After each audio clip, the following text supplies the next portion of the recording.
Well, the NCAA Selection Committee has spoken. The bracket is out, 68 teams. We are here to talk about it. Welcome to Bracketology, men's selection presented by Coors Light. Alongside Dalen Cuff, Myron Medcalf, I am Sam Ravech. Great to have you with us. If you will indulge me, guys, as we get our show started. I'm doing it right now because this is what we're all going to be doing. I'm getting ahead of the game. I hope to make it through like 6 hours. I mean, last year I think it was like 20 minutes. I was like, oh, we're done here. Fair enough. I respect it. Well, I'm just getting us ready and prepared for what everybody is going to be experiencing by the end of this week, probably. But we have got a great show over the course of the next hour. Some special guests are going to be stopping by here as we break down the bracket. We will hear from Omaha Head Coach Chris Crutchfield. He will be on the show, as well as Sean Farnham. And Joe Lunardi will be here in 5 minutes. We have also got Pop-A-Shot. That's right, Pop-A-Shot, right next to me, where we will be doing some trivia as we work our way through. But let's start really broad here, because I feel like we can get lost in the minutia of a huge bracket like this, guys. When you first laid eyes on it, Dalen, where did your eyes go immediately? You always want to look at, I think seeding is such an important thing that we forget about. We get obsessed with the bubble. Yes. We'll come back to that in a second. But the seeding is important. Are the seeding not just at the top of the bracket with the 1s and 2s correct, but the ones in the middle? Because you don't want to reward a team that shouldn't be there, which penalizes that team and the team they're playing against. The one, kind of seeding questions I find interesting, Gonzaga's an 8 seed. Their numbers aren't that strong, but their computer numbers are great. Very strong. When you look at Memphis, they really rewarded Memphis as a 5 seed. I thought they may be in the 6-7 line. They gave them a 5 spot. So how those things affect things, and also injuries, man. So many of the high seeds had injuries this week in Champ Week. Everybody knows about Cooper Flagg and Duke, and we're aware of that for sure. But also Maliq Brown, they lose him, which is key. Bama and Grant Nelson, what's going on there? Houston, Juwan Roberts, Texas Tech, Iowa State, Memphis, I just mentioned. These are all teams, and really outside of Memphis, that could be playing in a Final Four that are dealing with key starters that may or may not be available. So make sure to check out your injury reports on Tuesday, Wednesday. Do not set your bracket tomorrow and forget about it, because that's probably not the best thing to do. Yeah, and Iowa State strategically announced Keyshawn Gilbert's going to be out after the bracket. They saw that 3 side. They're like, 3 seeds. Sure, that was a mistake. They didn't plan that. I think for me, there are a lot of years we look at and we go, okay, this 1 seed has an easier path than that 1 seed. I think there's a lot of balance in this bracket. I think clearly the 4 seeds in Houston, Florida, Duke, Auburn, I think everyone agrees they deserve those spots.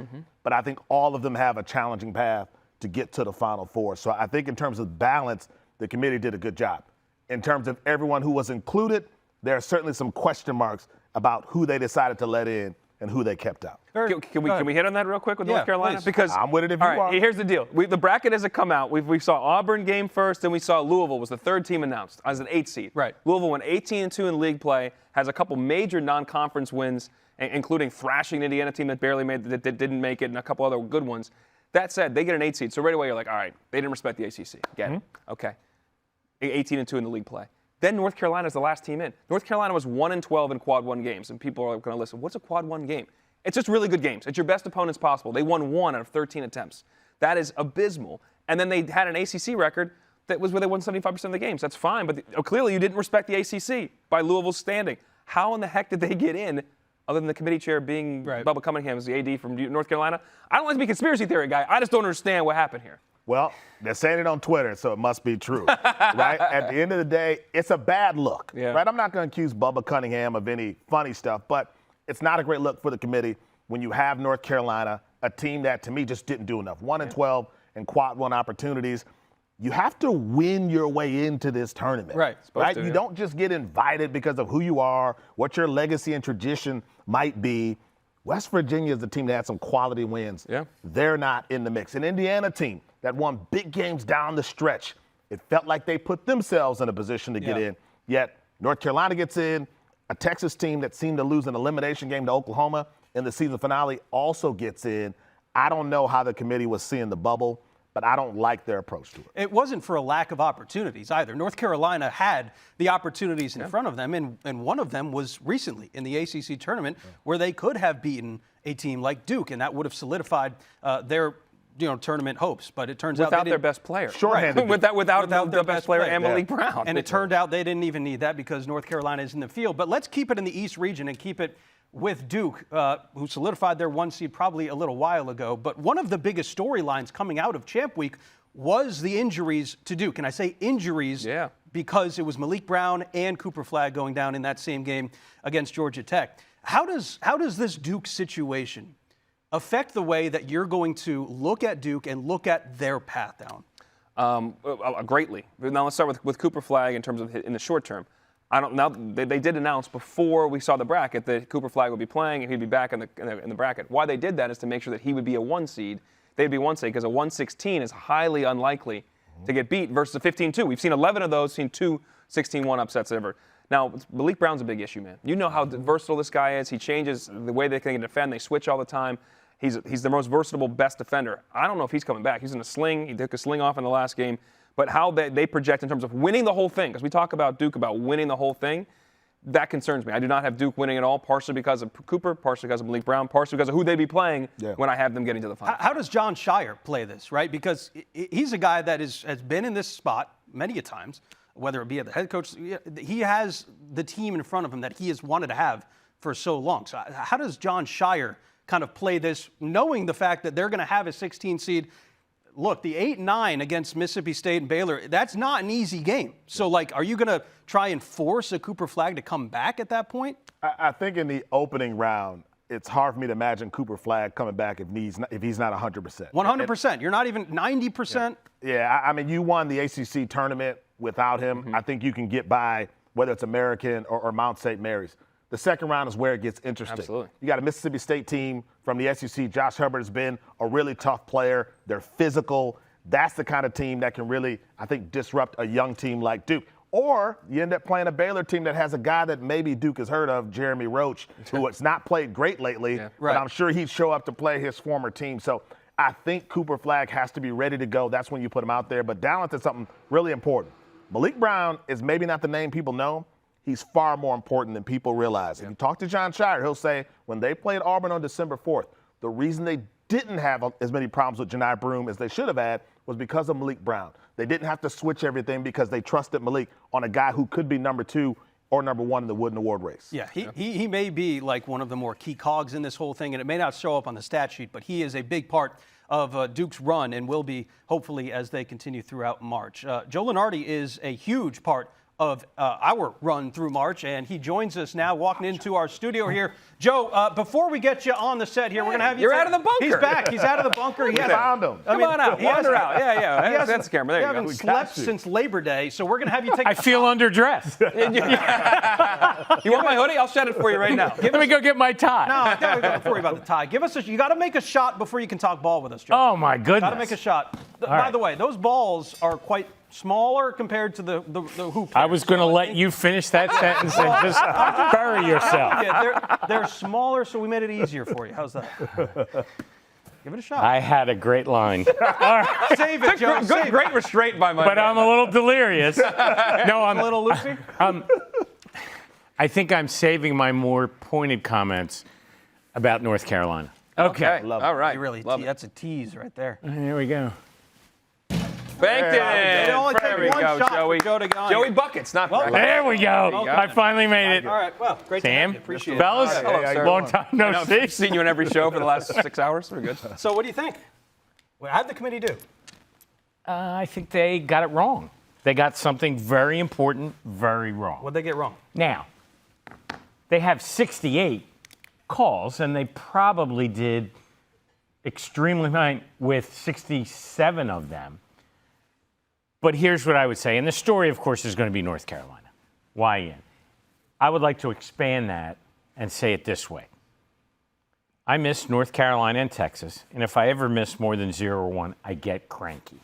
It's just an annual tradition. You expect perfection. It doesn't last long. Yes. The tournament starts. Yes. It's idiot-proof, and we love it. Yes. Yeah. Okay, so let's, going to wake up tomorrow, I'm going to be jacked about the field, and 67 2-hour windows of greatness. Yeah. Right? That's why we do what we do. 100%. Yeah. Okay? Here's what I would say. Miss Carolina and Texas, both of those teams were selectable, particularly Texas, for different reasons. The only thing they could do wrong with those two was to pick both of them because they were endorsing 2 entirely different paths for a sport full of coaches and administrators who are begging for a consistent message on how they should go about scheduling and building their teams. So Texas, great wins, crappy schedule, too many losses. For me, not selectable, but close. North Carolina, the opposite. Right, complete opposite. Great schedule. Pretty good with the eye test some of the time. But, like, we keep score.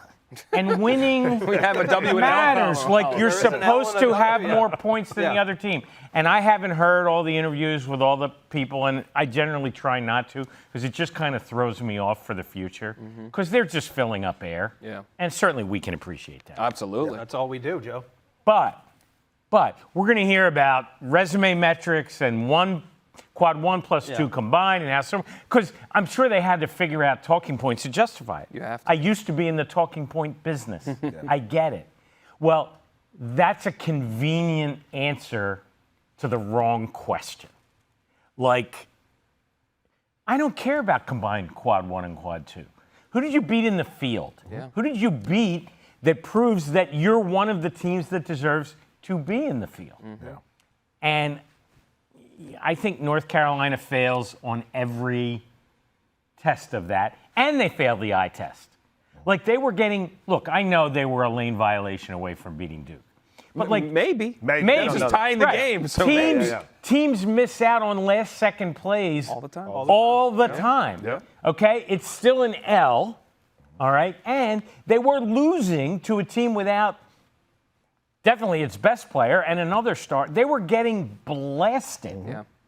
So I'm just not buying it. And it's a bad look.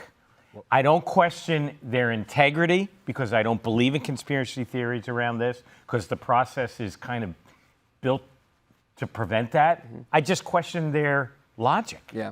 I totally agree with you. I said I was joking earlier with the conspiracy theory thing. Yeah, and I know I'm filibustering. No. You invited me. We love your filibuster, sir. I was joking about the conspiracy theory part of it, but that's what people point to with Bubba Cunningham being the And Bubba's a chairman. good guy and he's a great smart guy. And there's no way I don't think his hand was in it. I do think their brand matters.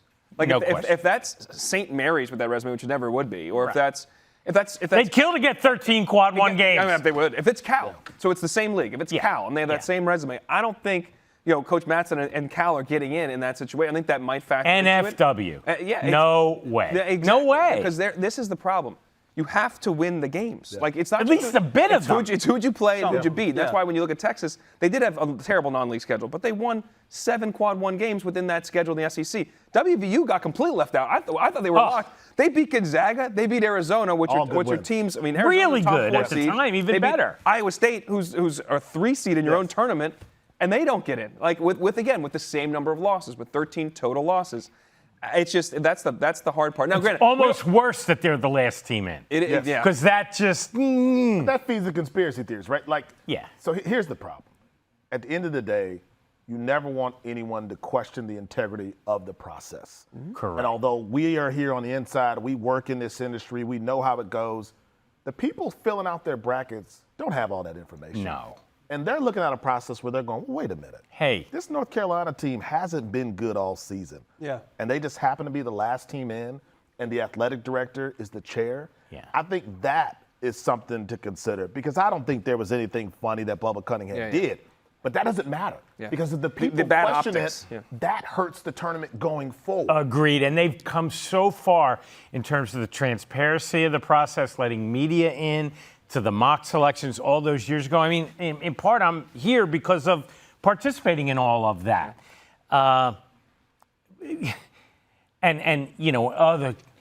You leave the room if your school comes up. Yeah. Well, you also come back. Okay? And there's human nature. Like if we kicked Myron out and, bumped his team, he's going to come back in and look at us and go, you three just hurt. You know what I mean? It's human nature. And it's a bad look. And in a way, I kind of feel badly for the players on North Carolina because, of course, they want to be in the tournament. They didn't have anything to do with it. But they're entering the tournament on a cloud or under a cloud. And all I'll say is whenever I've gotten this agitated about a team, they've gone on an incredibly long run.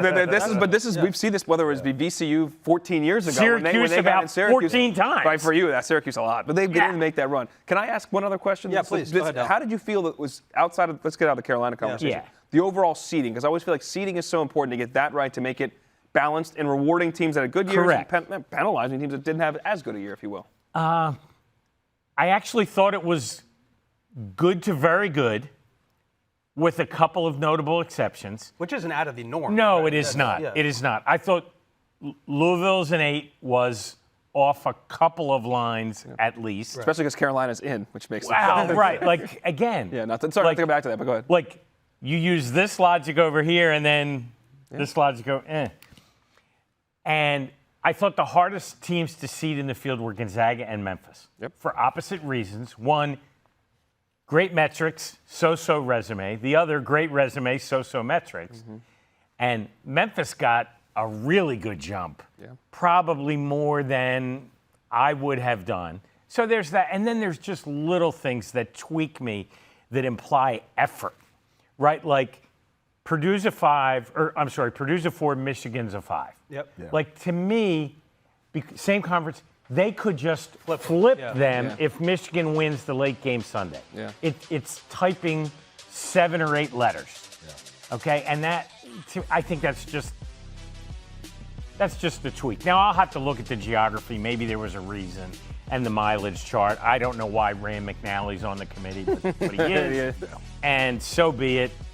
With all that being said, I think the top 2 lines are phenomenal. Like, there were at least 7, maybe 8 teams this year with 1 seed resumes. Sometimes we're searching for the last couple. So that tells me that we're in for a treat. Yeah, and you don't have to search very hard to have a Final Four. That's literally what we just saw in the SEC semifinals. Like, the lowest 2 seed won 31 games in the Big East. Yeah, they're legit. That's legit. And they got a good spot, too. That's pretty good. Yeah, Providence. And their 4 losses are by combined 7 points for St. John's. How about that? Yeah. It's crazy. All right, that's a good trivia question. That leads us to our trivia time here. Myron, you ready to get up? I got to shoot? You got to shoot with Joe. Joe, right. we're having a little trivia here. You and Myron are going to go head-to-head here. I was told there would be no math. There is math and there is trivia. Now you can throw any dirty jokes you want out there, too, by the way. So all right, how do we do this? Here's how this is going to go. You go bend your arm and you extend it. Don't shoot yet. Don't shoot yet. Well, we got one player in the room. I'm going to ask you the question. Then you make the shot. Whoever makes it first gets to answer the question first. All right. So Joe, pick up the basketball. This is like, right? See how careful I was there. All right. So we've discussed at length just when we sing "I Lost" on Jeopardy. Can I shoot underhanded, by the way? You can do. Yeah, sure. You can do that. Oh, who's Philip? baby. Wofford, Underhanded. We've discussed at length how great the SEC is, but will it translate to? It would have been great with 13 teams. Okay, fair enough. That's all I'll say. That's still Joe Lunardi. It was still pretty great. Name the conference that sent the most teams to the Final Four in the same tournament. The Big East, 1985. You got to shoot. Shoot. Joe? Okay, what does there's that a mean? bonus. The same There's a tournament? I'm bonus. Make the confused. shot. The most teams. Oh, Who were the teams and what year was it? Georgetown and St. John's were ones. They played each other, and of course, Villanova. And the year? 1985, first year of the 64-team. So what is that? Last year of the shot clock. I made the shot too. What do we do? You lost. You lost, Brock. You lost. I didn't get a chance. You jumped the gun. Down like this. Do you know what the line was in the title game? Were you even alive? Oh, wait. Yeah. The 85 champion. 7.5? The 85 game? 10.5. I think it was higher. Was it higher? I think it was one of the biggest shocking upsets of all time. Because I think Butler might be the only team that had a longer, that was like up there in that. I know somebody that took 9.5. I know somebody that took Georgetown very seriously that night. Oh. And 40 years later is still as cranky as I am. North Carolina. All right, Joe, we appreciate it. You can get Thanks, to sleep man. now, right? Does this mean I can go? Yeah, you can go. Good. Yeah. Sorry you didn't get to play. Are you on the committee too? Now I am. Follow the rules. I think any chance I've ever had to be on the committee just went out the window. You're done. You're done here. We buddy. say farewell to Joe Lunardi. We say hello to Sean Same Farnham. time next year. Yeah, Farnham's All right. picking out He's Lunardi. way too. He'll be able to unbutton your read. He jacket, won't even maybe. have to shoot it. He can Sean's just got to make read a it. shot. We're gonna make him back. All We're gonna make us back up a couple. Fair enough. All right. I know he's not following the rules, but that's I okay. did. We'll I keep took- it I going. did You didn't on take the- a shot, but you didn't make it. But we'll okay. I don't need to make By a the shot. way, Do you know how many states I've been in the last week? I was going to leave with that. I care Let's talk about about my your Delta Papa miles. shots. I was Let's going get into to that. lead with that. I want to ask you, what do you make of the Big 12 floor first? In person, Wasn't as bad. it wasn't as bad. It was actually really nice. You liked it? But I think on the camera angle, it looked like bad. it just went forever. Yeah. But I think in person, it was super cool. It was a magic eye on TV. Like I felt like you could was blur hard. your eyes Yeah, and someone's yeah. going to jump out at I you. liked it. We've talked a lot about Auburn. We just talked Hi, about America. Duke on this Hold on, show. it's the same on me. Farnham, Hi. yeah, he likes it. Good to see you. Got any public service announcements for you? No, It looks like a real news anchor over there right now. It looks great. You look like you're about to pitch something like on an I know. infomercial. You're like an ad man. Yeah, like John Draper. Let's be honest, guys. This isn't my only show of the night, and I ain't changing it. All right. Well, we had a Houston question for you to get you in here, Good. Sean. Look, Houston, they have struggled in the tournament in large part because of some of the injuries that they've had the last couple of years, right? What is it about this iteration of Houston that you think gives them a chance to make a deep run in the They tournament? can shoot it. I mean, they can shoot it. Emmanuel Sharp was like 65% from three at the Big 12 tournament. L.J. Cryer didn't even shoot it really efficiently at all, but yet scored it well. Milos Uzan is the reason why they're here. I mean, they lost Jamal Shed, and I called their game against Butler in December, and Kelvin Sampson called him every name in the book, basically, because he was so soft. Yeah. And he would be challenged, and he would play hard at practice for 3 plays, and then 2 plays he'd be soft again. And he said, that's not good enough. We're 4-3. We had a 10-point lead on Auburn, a 10-point lead on Alabama, a 10-point lead on San Diego State, and they lost all 3 of those games. Yeah. And you're a big part of that. And so I think that has resonated, and his level of consistency in which we've seen, not just offensively, he's a very skilled offensive player. And you can make a legitimate argument, a more skilled offensive player than Jamal Shed was. But he is competing now at the defensive level at the energy that is expected to win. And I thought this was a great line. I had them last weekend at Waco before they got to the Big 12 tournament. Kelvin Sampson said this line as a coach, and I think it's one of the best lines I've ever heard a coach say. They were horrible at walkthrough before they played Baylor. And he blew the whistle. He goes, you know why we're good? We're good not because we run plays. We're good because we execute plays. So if you're supposed to get your head under the rim, get your head under the rim. Yeah. If you're supposed to set the screen at this angle, we set the screen at that angle every time. Not 90% of the time, every time. That's why we're good. Now line up and run. And they ran liners on the day of game against Baylor. So I asked L.J. That Cryer, doesn't happen very often. I said, Very rare. does this happen? He goes, oh yeah, it's accountability throughout our program. You know, he's run the assistant coaches sometimes too. Whoa. He's lined the assistant coaches up like, your energy's not good enough today. It's not at our standard. Get on the line. And the assistant coaches run. That's who Houston is. And that's why what they do travels well. If Jamal Shed doesn't go down last year, I'm not saying they beat UConn, but they're in the game. No question. They're in the game. And right now, I'll tell you this, Juwan Roberts was without a walking boot, was going through warm-ups and out on the floor before the game, walking completely normal, then put the boot on before the championship game. They understood the assignment, and the assignment is the national championship in San Antonio. Let me ask you, well, real quick, with making him run as assistants, they are some of his former players and his son, so maybe that's why he gets away with it. Maybe that helps. I don't know. I'm going to go big picture, not just on the bracket. I want to know who you're picking because I know people out there watching and wondering. Yeah. And when you watched some other shows earlier, we didn't see. We're getting ready. I heard there's a lot of chalk out there in the world, and this is the problem. I think you got to resist chalk. So okay, so give me your approach and what do we have here? So I did an initial bracket. You saw it. I was right next to you. Yes, you were. You were Okay, right there. and as soon as he writes them by hand as they're coming out, folks. It was just like I did. it was That's old school. empty bracket. I used to have the sports page, and I'd save it all day long, and I'd write it in. And when I was in the locker room at UCLA, we'd print out the bracket and we would write it in. That's the way it's supposed to be. And that just always felt good. And I always go initial run through. My initial run, I had 3 teams in from the SEC. Now I'm down to 1. Oh, Okay. wow. What changed? So I changed it up. I actually looked at the bracket. I mean, when I say do it on the fly, folks, they were still announcing other teams and he's advancing teams through. I'm like, wait, what's going on right now? So I think so much about it is stylistically, right? What makes the fight? How's it going to play out? So my Final Four, I resisted the urge to go chalk, and I think that that's really smart to do. Now, I don't think it's really smart to follow my advice on this, okay, as far as who I picked, but I have Michigan State taking on Florida. I have Arizona taking on Houston. That's my Final Four. So you have Arizona beating Duke then? I do. Because you go back, first of all, they've experienced Duke, and that was when Arizona was selfish. That's when they were playing a lot of one-on-one basketball. They were 4-5. They were awful. Tommy Lloyd used that to show them how they're playing versus what they're doing now. And they're sharing the ball a lot better. And the physicality that they showed against Houston was impressive. Even without Juwan Roberts, to hold Houston to 0 points off of turnovers in the first 20 minutes, 0 second chance points in that game. Henry Vasar is a big reason why I think that they could beat Duke in the Sweet 16. They get a lot of crap for not having a great defense. They have a really good defense. And quiet as kept, Caleb Love is actually playing really good basketball. Playing great right now. Yeah. Efficient, Yeah, we're seeing the guy he's supposed to be. He's not turning it over. Yeah. He's not taking wild shots. And guess what? Why is that the case?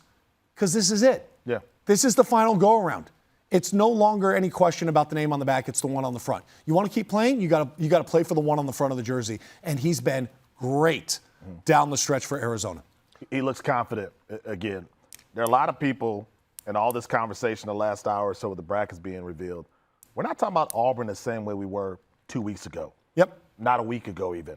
A lot of people are saying this last stretch, that's the Auburn that's going to show up in the tournament. How do you see them? I have them in the Sweet 16 playing A&M, an A&M team that got 24 offensive rebounds the last time they played against them. That scares me if I'm Bruce Pearl.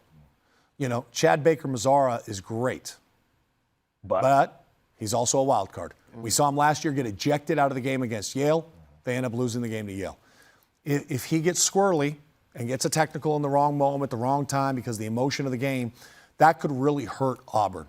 Jedi Broom's been great, obviously. I think he's the National Player of the Year. I do. Based on the schedule in which he's had to play all year long and the statistics that he's thrown up, I think he deserves that. I think Auburn deserves the #1 overall seed based on the fact they have 16 quad one wins. I mean, it's insane. Yeah. However, they're not as crisp at both ends of the floor as they were a month ago. And you have to, at some point in time, go in a one-game situation. Again, we talk about this all the time, right? St. Peter's wasn't better than Purdue. They beat Purdue. They weren't better than Kentucky. They beat Kentucky. You go through all the great upsets that you've had. The best team in the country very rarely wins the NCAA tournament. That's just the way that, historically speaking, the #1 overall seed very rarely ends up cutting down the nets. Yeah. Who do you have cutting on the nets? Yeah. You gave us your Final Four. Who we got winning this thing? Listen, when he got hired and I was in New Orleans, I went on a show and I said, without hesitation, Todd Golden will have Florida in a Final Four in the first 5 years of him being a head coach. Coming from USF, I watched him coach so many of those San Francisco teams, and I was blown away with how smart he is in construction of a roster, empowerment of guards. And you look at this roster. He's got the most complete backcourt in the country. We talk about March being about guards, most complete backcourt in the country, Florida. We talk about winning guards. Those guys won, mid-major level. One of them's been in a Final Four already. That's right, yeah. Okay, then you talk about defense. Well, man, they can defend. And then you talk about Alex Conda and his versatility. This is a team that is playing its best basketball this season. They're healthy. They're playing the best basketball they played. They've got multiple guys that can score, and they can play multiple styles, and they can wear you out. I think the Maryland matchup would be really interesting in the Sweet 16. Yeah. Maryland has no depth. Yeah. That concerns me for Maryland in that game. Maryland's starting five, as good as any in the country and capable of beating anybody in a one-game scenario. Wouldn't surprise me if they beat Florida. But I have Florida going on and winning the national championship over Houston. We're going to get you out of here on this, Farnham, because I know you got a lot more to do today. But you were out there also at the West Coast Conference tournament, right? I don't love the fact that Gonzaga is going to have to see Houston in the second round if they win. But both Gonzaga and St. Mary's in this tournament, which one do you think maybe has a better path? I think St. Mary's does. And there's a couple reasons why. Vanderbilt is not a great rebounding team. People that haven't watched St. Mary's, they don't understand. They got size. They got lots and lots of size. They got a 7'3" guy that comes off the bench and that barely plays. Okay, but Mitchell Saxon's one of the best offensive rebounders in the country. He also, back-to-back years, he's the defensive player of the WCC of the year. You've got the conference player of the year back-to-back years in Augustus Marshallonis, very experienced guard. You can't speed them up. They lost the WCC championship game with an uncharacteristically high number of turnovers, 18 turnovers in that game. That's like double what they average on the season, okay? They also went 0 for 16 from three, and they lost the game by 7. They held one of the best offenses in the country, Gonzaga, to 58 points. So when you look at this, to me, and this was a change from my initial one that Dalen saw me do, I have them beating Vanderbilt in the first round, and then I have them upsetting Alabama in the second round. Oh, doctor. Because here's why. Whoa. I'm saying, hold on. What? Okay. Okay, here's Because why. Is the Grant Nelson injury a part of it? Grant Nelson injury is a big part of this for me, okay? Assuming that maybe it's something that prolongs him through all of next week. That's number one. Number two, styles make the fight. We always say that, right? Alabama will try to run, and if they try to run, it actually plays in to St. Mary's hands. They want you to take quick shots. What they're going to do after that is they're going to grind out and operate in the final third of the shot clock every single time down the floor. You're going to run through 27 screens. They're going to wear you out over the course of the game with stylistically. Now, would I favor St. Mary's to win that game? No, of course not. I'm not dumb. Yeah. Okay? However, I think we always have these strange upsets that happen in the tournament. And if you're sitting here and we're not predicting any upsets, what are you doing? then why am I here? Right. Yeah. So I looked at it and I was like, okay, if I was going to predict something, they could frustrate Alabama into taking some wild early threes, rebound the ball really well, get a couple second chance points, force them to defend for 50 seconds every single time down the floor, and make it a low possession game. That could make Alabama feel like they've got to speed up even more. When teams speed up against them, they usually fail.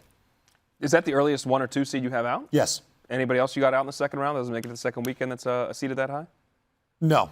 Okay. No, Tennessee's path is really I easy. love Tennessee. So we'll go over that in a little bit. I think that's one of the easiest two paths. Yeah. They're walking to the Elite Eight. I think.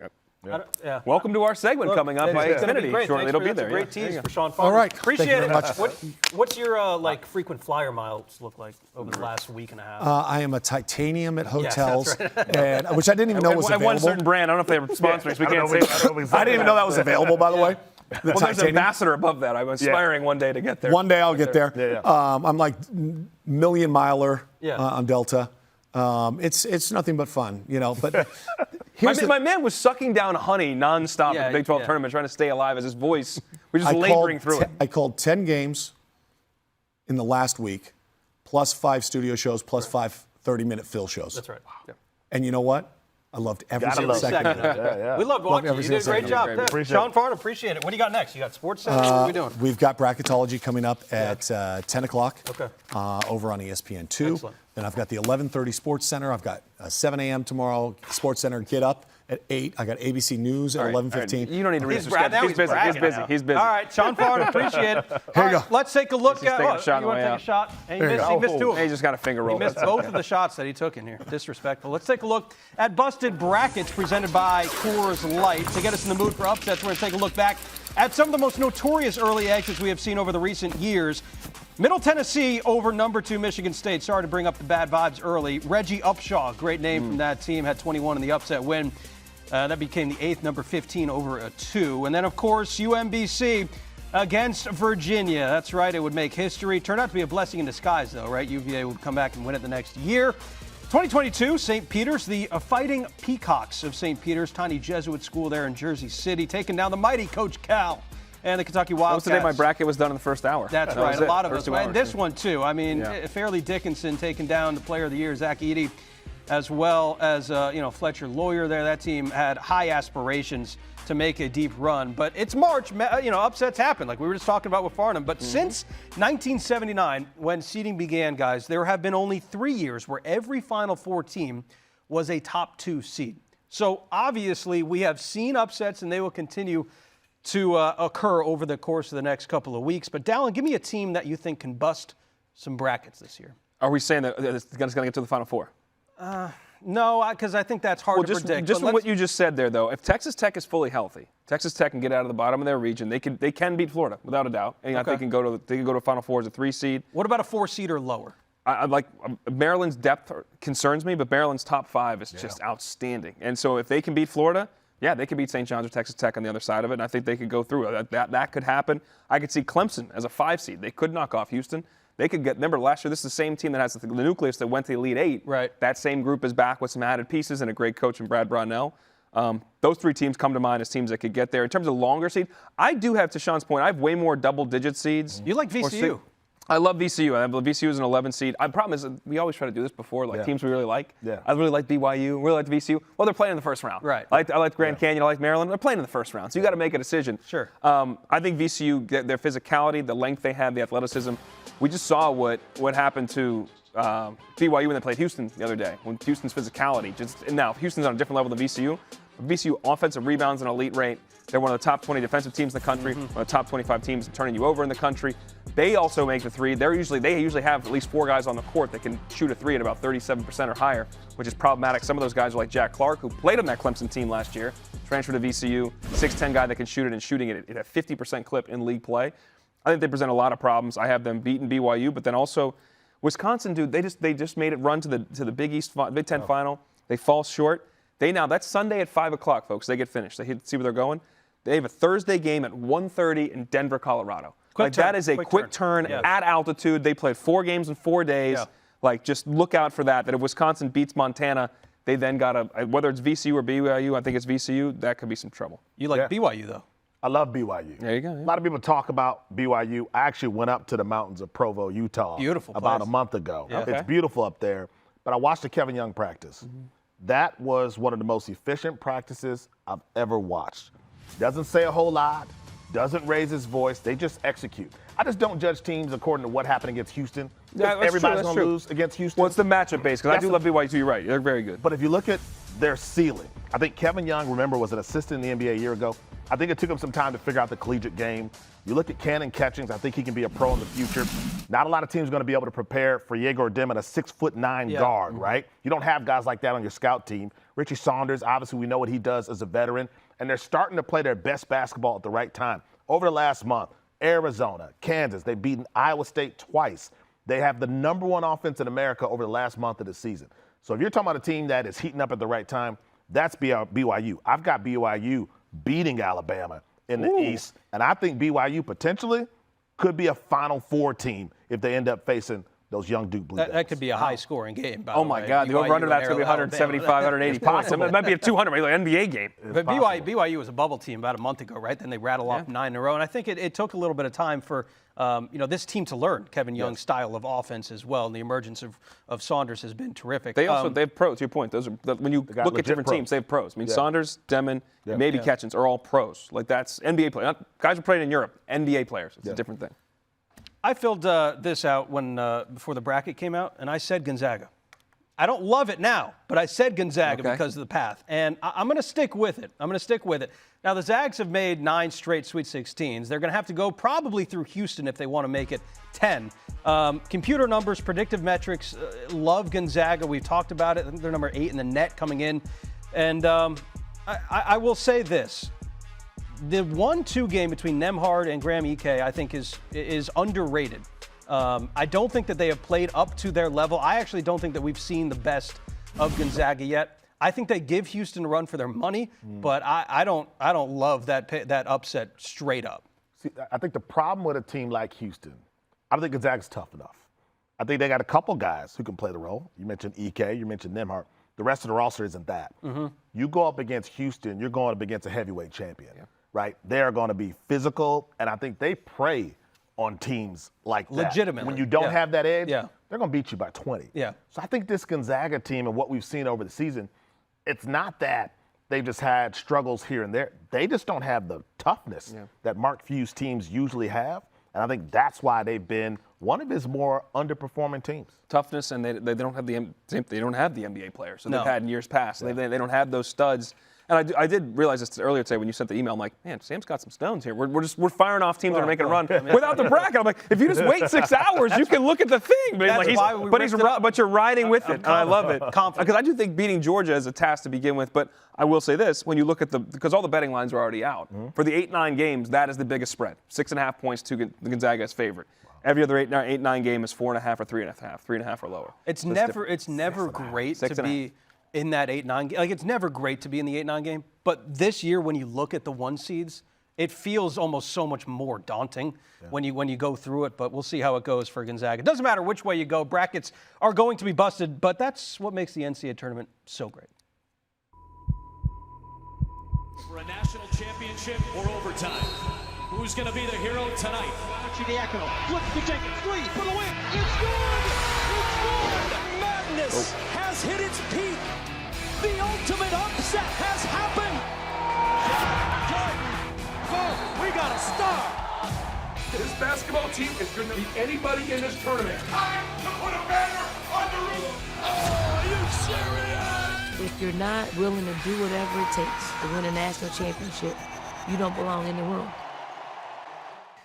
Now, I have the pleasure to be joined by the Omaha Mavericks head coach, Chris Crutchfield. Coach, let me be the 1,000,000th person to congratulate you on winning the Summit League this year. But this has got to be really special for you, right? Coming home, you're an alum of Omaha, right? You were there playing for this team before they were even in Division I. What has this experience been like this year specifically to bring this team and this program to new heights and punch a ticket to the NCAA tournament for the first time? Thank you, Sam. Obviously, it's special. It's a special time. Anytime you make some history like we've done, it's special. And I'm just so happy for our university, happy for the city of Omaha, and even for our basketball program to get to this point, to have this kind of success, and to be able to play on this stage. And just kudos to our players, all the people behind the scene that helped us make this happen. Coach, it's funny. In today's world, we live in an attention economy where going viral is a really big deal. You guys did that, and we'll come to that in a second. But you also combined that with a lot of wins, to say the least, and winning this championship, and doing great in the regular season. Take us through today. What was that experience like as you were watching the name called, all the family, the student body? Can you kind of take us through how you guys treated today and what that was like to see really a dream realized and see your name on the board? I tell you what, our chancellor and our administration was first class in setting up an atmosphere that was great for a selection show, for a watch party. I thought it was outstanding. We had a great crowd. I mean, people were standing outside in the hallways. They couldn't get into the building. And that's tribute to Omaha. Omaha's a sports town. Everybody knows it. And to our fan base, our student body. But our administration did a great job of putting together something really, really special for today for our players and for our program. And it was fun, a fun day. I had no idea what to expect when I walked in the building, and it was a packed house, and they was fired up and ready to go. And it's even more special when you hear your name called. Coach, dive into your team a little bit more here. You guys are matched up with St. John's in the first round, but they are going to be introduced, as will the rest of the world, to a player that won the Summit League Player of the Year in Markel Sutton. He had 22 points, 18 rebounds in that Summit League championship game. I know you've been watching him all year long, but what will the rest of the country be ready to watch when Markel steps out on the floor? Well, they're going to see a 6'9", versatile athlete that has a skill package where he shoots threes, he can shoot mid-range. He's very good around the rim with both hands. He's a guy that's coming to his own. We lost our leading scorer last year to the transfer portal, and he was asked to step into that role. And it took him a while to be the guy that we could go to at the end of a game to close the game out. But it probably took him 5-6 games to figure out, the pressure of being the guy and being the number one guy on the scouting report. But after that, Sam, he was confident and he was ready to go.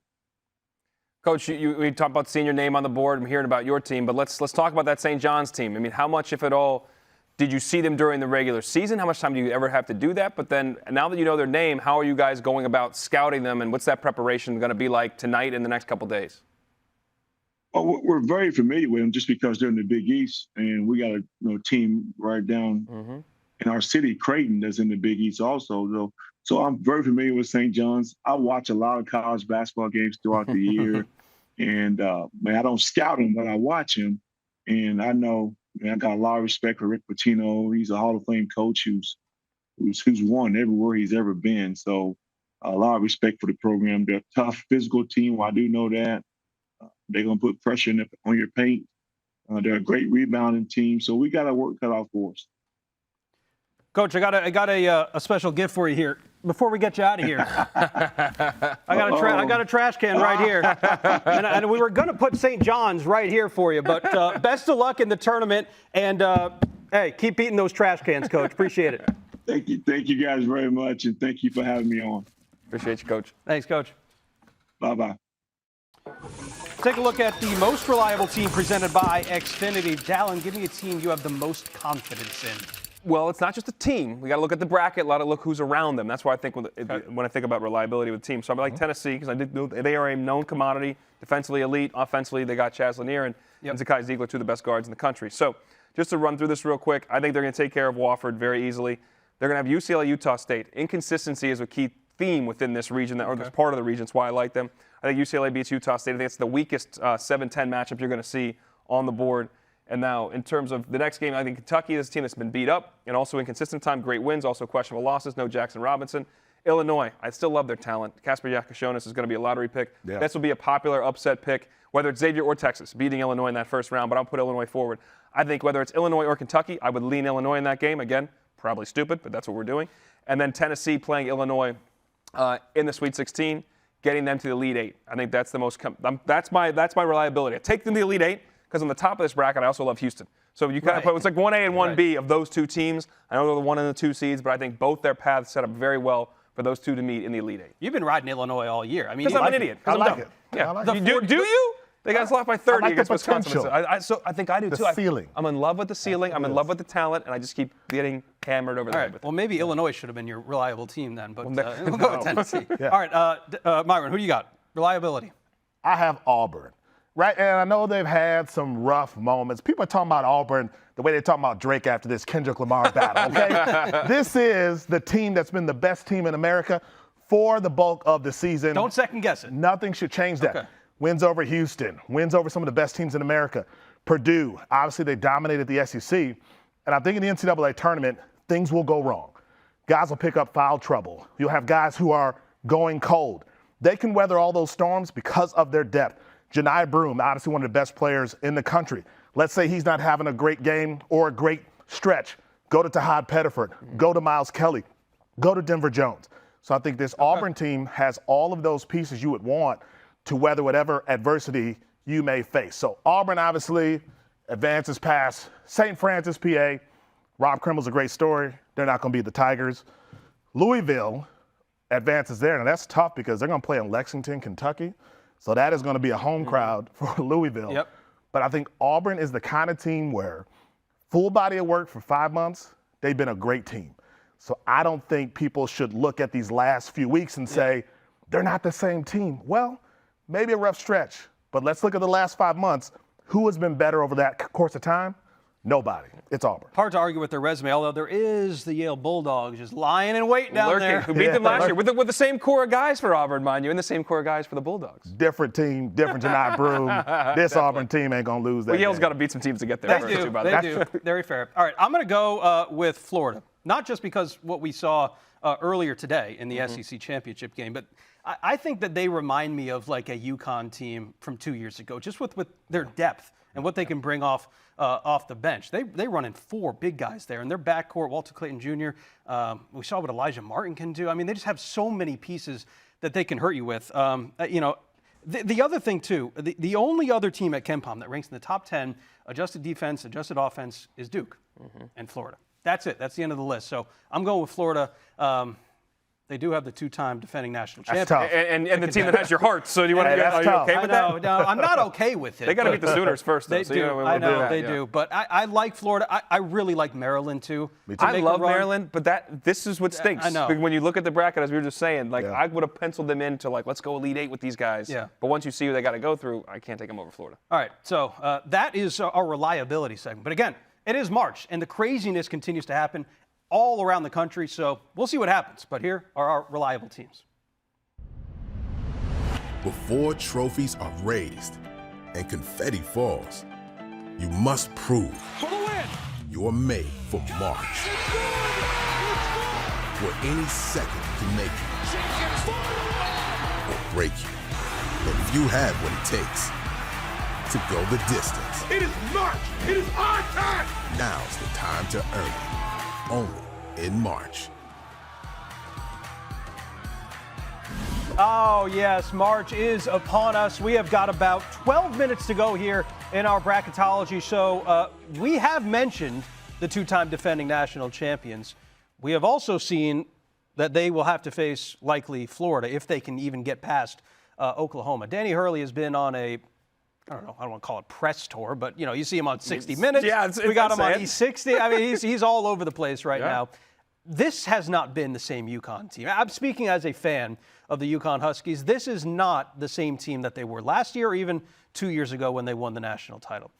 What do we make of UConn, and what do you think fans should be aware of when they're filling out their bracket at home and they see a team like UConn that has just won the tournament 2 times in a row, and oh, by the way, they won every single game by double digits? Bear in mind, they started the season as the number 2 overall team in the country. We thought they were going to be who they were last year. Maui not nice to you. Maui was not nice to them. They lost their first 2 games. They barely won the last game. They lost all 3 games. They lost the date in the last one.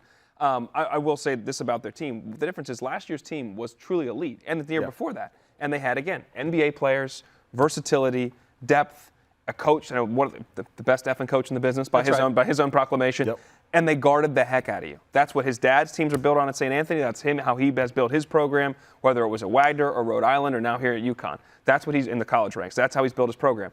Team is 94th in defensive efficiency. They just don't guard that well. They've had point guard injury issues, which has affected them defensively. They don't have the same force at the rim. They have wings that aren't. Liam McNeely's their best player, good positional defender, but still a guy you can get by and get into his body. Good offensive team, really weak defensive team. They just aren't what they were last year, which is okay because that was 2 of the best teams we've ever seen in the sport. They went through all the tournament games without losing a game, and they covered every single game. They won every game by double digits. That's insane. So, yes, it's not the same thing. So, as you're filling out your bracket, them and Oklahoma, I think right now by the books, I think they're about a point favorite. It's essentially a coin flip. Wherever you want to go with that game, I would lean Oklahoma just because their guard play and who's going to guard Jeremiah Fears, I don't know. But that's where I'm at. You can't win it every year, right, Myron? I mean, no, you can't.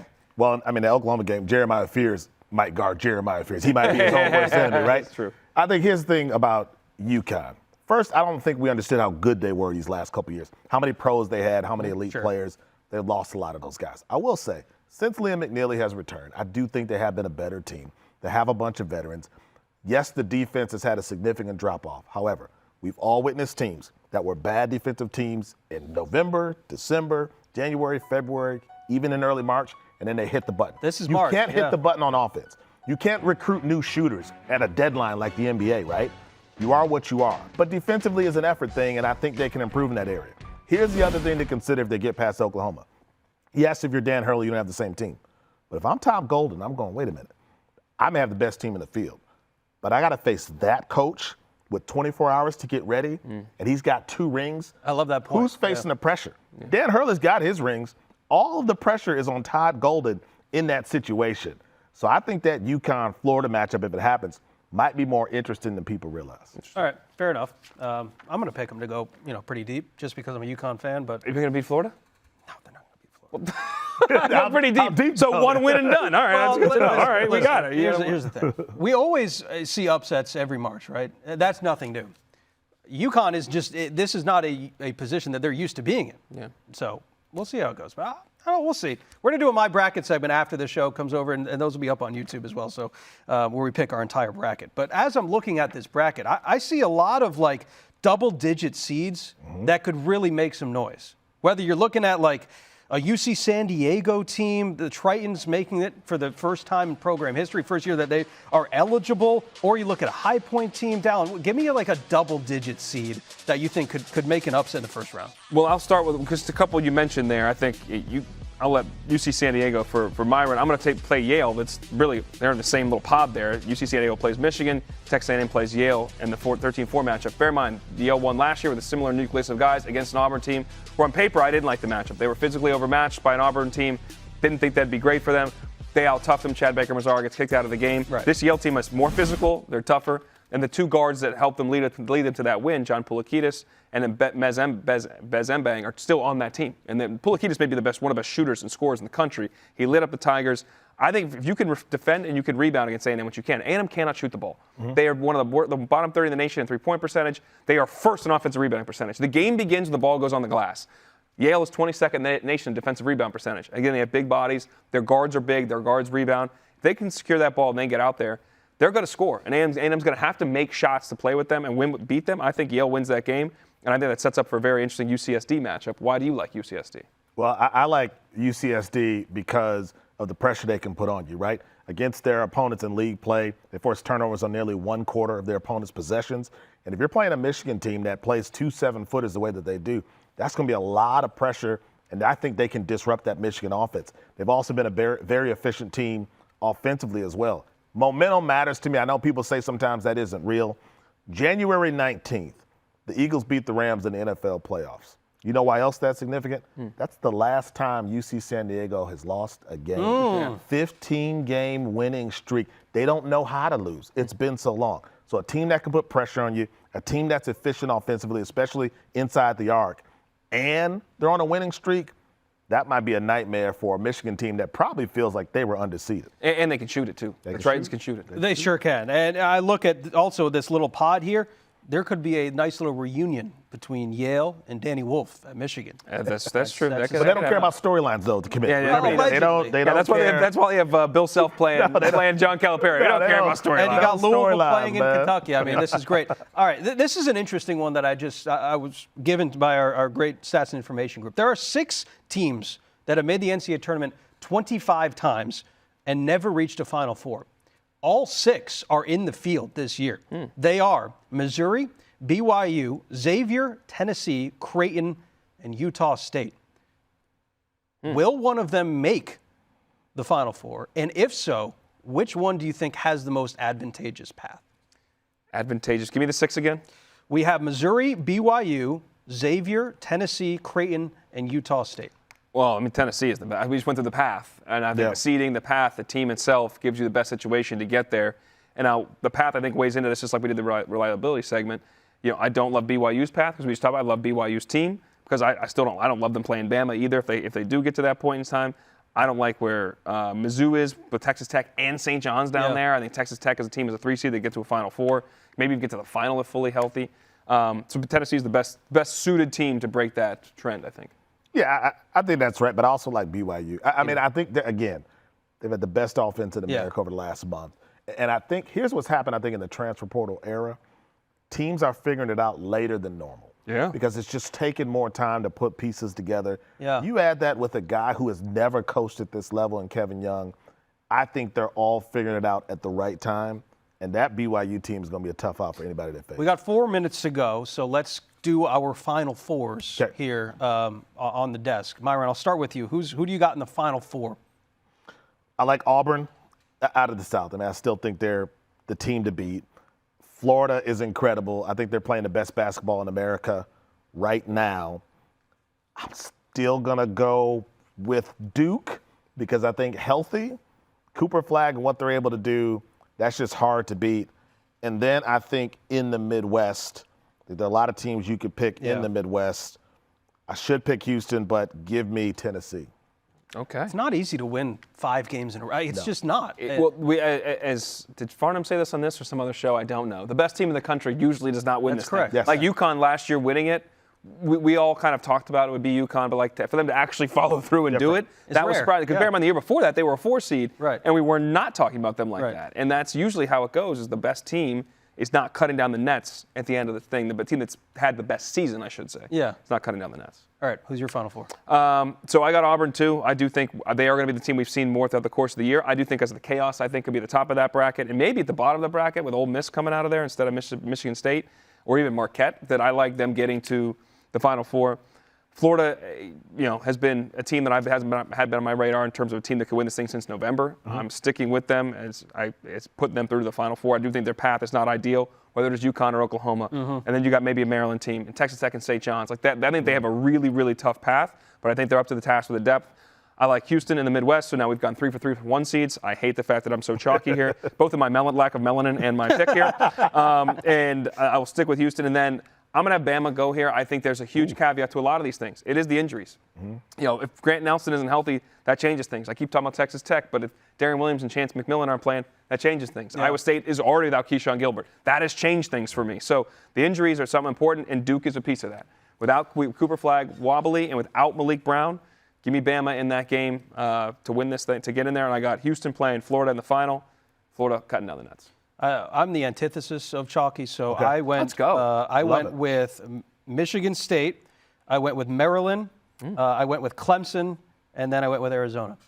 I feel better about your bracket than all of ours. Well, nobody. Maybe mix in 1 seed. You have no 1 seeds. No 1 seeds, which happened 2 years ago. That did happen. That was the FAU and that's right. San Diego State. You picked all good teams where if you tell me they play their best, they can all advance. I mean, that Arizona team, if you tell me Caleb Love is that Caleb Love we've seen recently, they can be anybody in America.